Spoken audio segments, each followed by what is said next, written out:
The first thing every beginner needs to make sure of before they hold a bow or pluck a note is proper positioning and seating at the cello. And the first thing to do before grabbing the cello is to make sure you have a proper chair to sit in. The chair should be flat. It can be padded or hard surface so long as it's flat and doesn't sink in too much. It should also be tall enough to put your hips at least even with your knees, and slightly above your knees is even better. If you don't have anything that fits the description, a cushion is a great addition to help you sit properly. Now that you have the correct height and kind of chair, you need to hold the cello correctly. And just a note, proper posture and seating go hand in hand with proper cello size. You can't talk about one without talking about the other, so keep that in mind as we go through this. First, let the end pin out and you can just make a rough guess. Don't worry, you will be adjusting it soon. Sitting up nice and tall and straight, the cello should hit you at 3 points of contact: knee, knee, and chest. And simultaneously, the pegs should be behind your neck. The pegs should never be poking you. The real trick of cello positioning is to have all of these at the same time. Peg behind you, knee, knee, chest. Don't forget the cello hug to check yourself. If you have the right kind of chair and you are finding it difficult to get the cello into position, adjust the length of the end pin as needed. If you are adjusting the end pin back and forth as well as adjusting the cello itself up and down and are still finding it difficult to get the cello to the 3 points of contact and the pegs in the right relation to you, you may have the wrong size cello. If you need a deep dive into this, I have a whole video about cello sizing. Again, the title could just as easily be proper cello position. They are really the same discussion, so be sure and check that out if you need more help, and I also have a video dedicated to end pin length. Once you have the right size cello and have it in the correct position and have had a few practices getting the end pin to the correct length, the next thing you'll want to make sure of is that the cello is in tune. The notes that we tune the open strings to are A, D, G, and C. I always suggest beginners use an electronic tuner either on their phone or tablet or have a dedicated tuner. Again, if you need a deep dive on tuning, I have a video dedicated to teaching you how to tune, so check that out for more help. The next thing to get in place is your right hand for plucking the strings. This is what we call pizzicato. The hand goes here, anchoring the thumb to the fingerboard, and you pluck with the index finger. This is how I was taught, and I still do it this way to this day. A lot of beginners get this wrong because it's taken for granted or easy or maybe insignificant. It's not. Place your right hand properly and pluck the string correctly.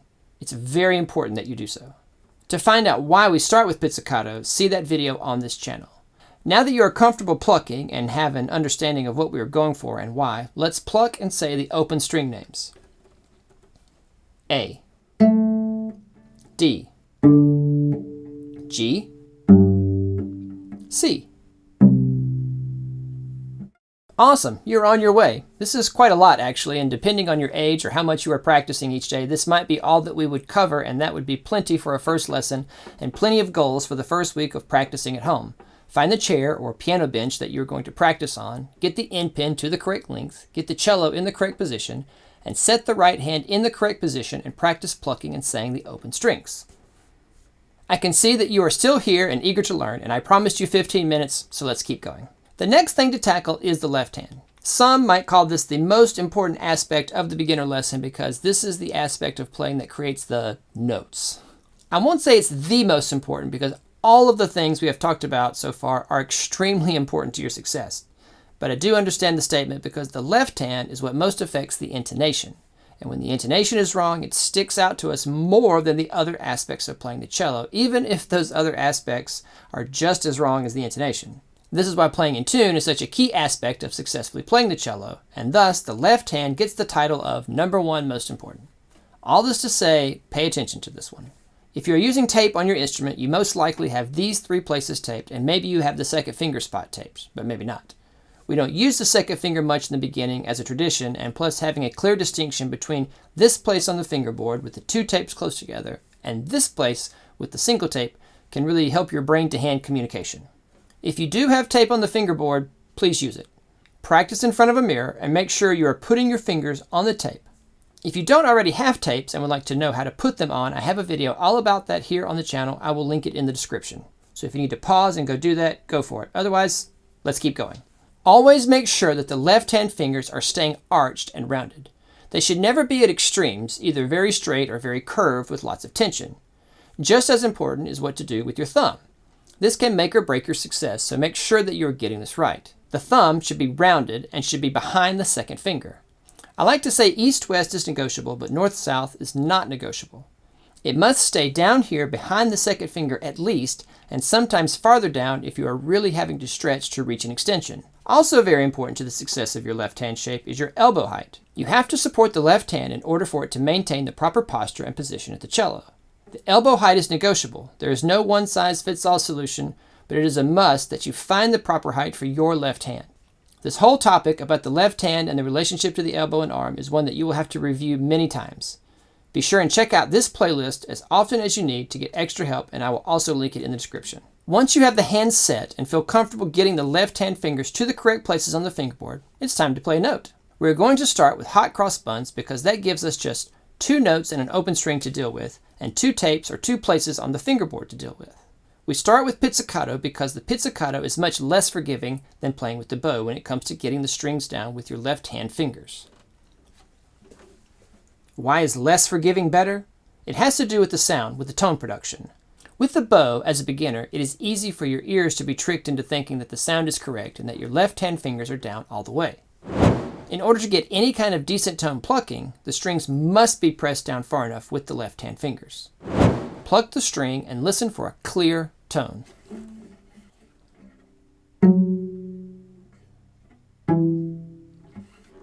Remember that like all aspects of playing, you must be patient while you build up the muscles to perform these different things. And that is especially true with the left hand finger strength. So here we go.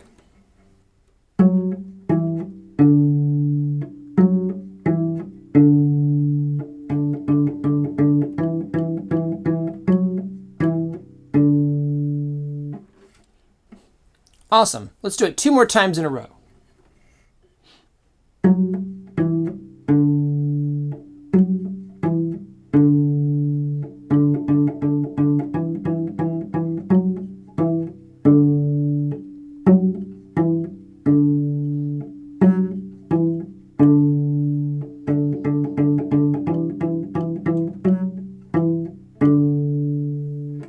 Hot cross buns is also great to start with because it begins with a descending pattern, meaning the notes go down in pitch.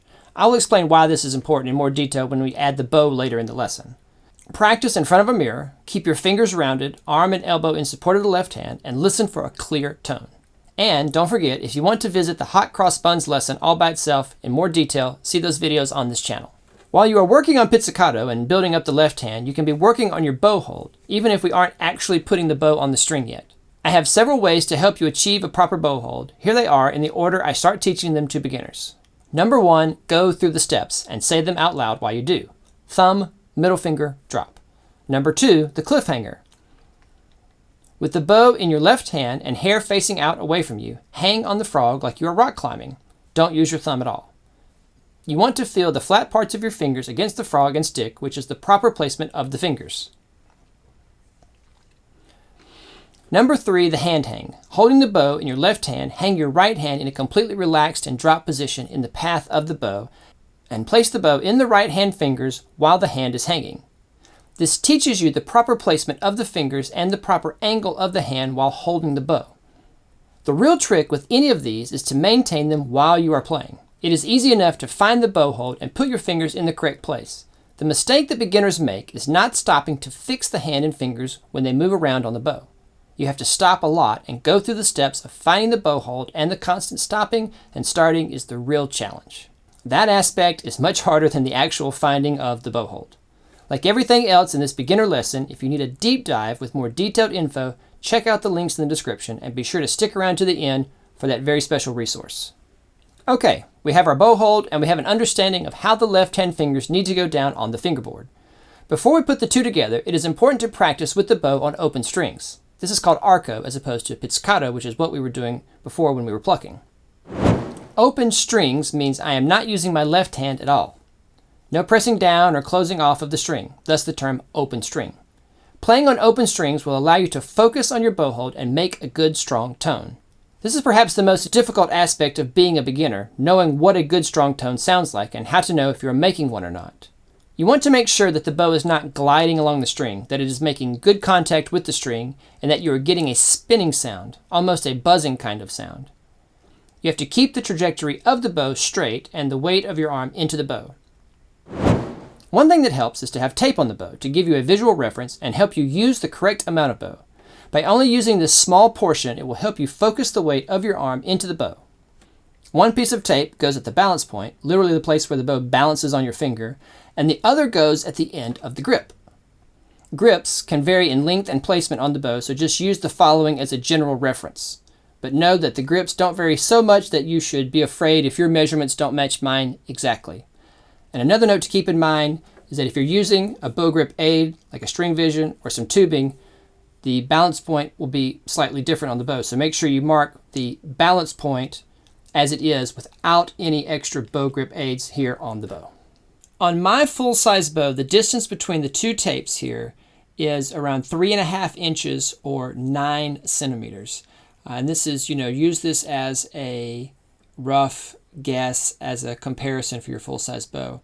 And it will be different for fractional size instruments and fractional size bows. And I'll link up a guide down in the description, because when it comes to 3/4 and half size and quarter size, you can't just do some straight math based on those names. So see that guide down in the description. Like I said, these are all approximate references, but will help you get started with putting the tape on correctly. Let's use our hot cross buns rhythm since we know that from earlier, and we will stay on the D string. Here we go.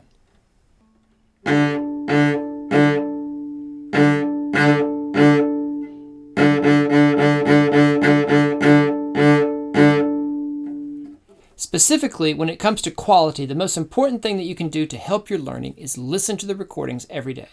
Having the constant example of good tone in your ears will help you to know if you are making a good tone yourself. When it comes to the quantity or the strength of the tone, I have a video dedicated to one method on how you can check this on your own using a decibel meter. See that video on this channel. It's not a perfect solution, but it can help you if you don't have a live teacher to guide you. And now to put the bow together with the left hand. Remember, maintaining posture and position while making a good sound should be your #1 priority right now. Stop often and check all the points we have talked about. Also, video record yourself so that you can see and hear yourself at the same time. Because the posture and position of the left hand is critical in the beginning as well as the intonation, we're going to start with the hot cross buns that we already know and follow that with the D major scale. Here we go with hot cross buns on the D string. Ready?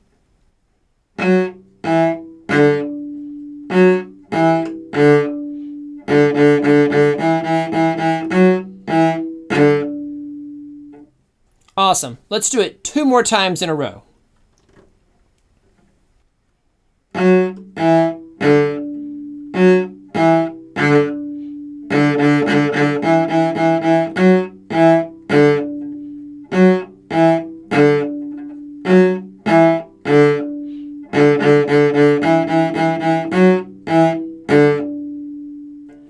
Great job! You just played your first piece of music with the bow. That is awesome. And you made it through your first lesson. Congratulations. Give yourself a high five for making it all the way through the lesson. You are awesome. The next step is to add the 4th finger, and for this we will use the D major scale in part 2 of this lesson. Part 2 is part of the beginner cello course I have created for you online. Here on YouTube, the beginner cello playlist is available for you to watch right now. See the links in the description to access it immediately. To find out all about it, click the link in the description.